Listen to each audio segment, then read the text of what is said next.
Hello WhatsApp guys, আসসালামু আলাইকুম। সবাই কেমন আছেন? আশা করি সবাই ভালো আছেন। অনেকদিন পর একটা ভিডিও নিয়ে আসলাম। ভিডিও বানাই না এখন, আগের মতো ভিডিও সময় পাই না, সেজন্য ভিডিও বানাই না। কারণ ভিডিও বানানোর সময় পাই না, সেজন্য আর কি ভিডিও বানানো হয় না। এখন সবাই তো কাজ ব্যস্ত থাকে, সেজন্য আর কি ভিডিওটা বানানোর সময় হয় না। আপাতত ভিডিও বানাবো কি, দেশের কি অবস্থা, সেজন্য আর কি ভিডিও বানাতে পারি না। দেশের অবস্থা দেখে আর কি ভালো লাগে না। এক গ্যাঞ্জাম শেষ হয়, আরেকটা শুরু হয়। ছাত্র আন্দোলন শেষ হলেও নতুন সরকারও গঠন করলো, তারপরেও বাংলাদেশে শান্তি হয় না। বাংলাদেশে শুধু অশান্তি আর অশান্তি।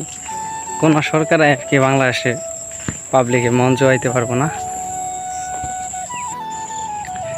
আমাদের দেশের মানুষ হচ্ছে এক নম্বরে বোকাচোদা, সেজন্য আর কি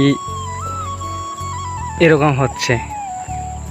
যদি বোকাচোদা না হইতো তাহলে এরকম আন্দোলন হইতো না।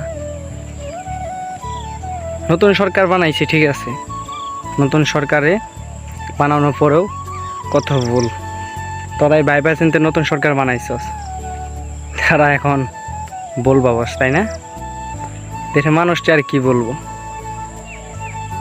এই যে কতদিন আগে আপনার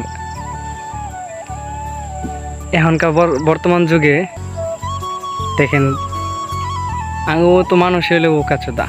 কারণ আমরাই সরকার পাল্টাই, আমরাই সরকার নির্ধারণ করি, আবার আমরাই গ্যাঞ্জাম বাড়াই। নতুন সরকার আনলাম, তারপরেও গ্যাঞ্জাম। আমাদের তো মানুষে চাই কি যে বাংলাদেশ জানি খুব সহজ চালাইতে। আর ভাই, পুরা দেশটা তো চালাইতে হয়, এত সহজ হলে তাহলে তো হইতোই। আপনারা একটা কথা ভাবেন না যে শেখ হাসিনা সরকার চলে যাওয়ার পরে আপনারা সরকার বানাইলেন, তারপরেও দেখেন দেশে আন্দোলন থামে না। গণহত্যা, চুরি ডাকাতি এসব হইতেই যাচ্ছে, কোনো জায়গায় শান্তি নাই। আরে ভাই, আপনারা যদি শান্তি বজায় না রাখেন তাহলে শান্তি থাকবে কিভাবে?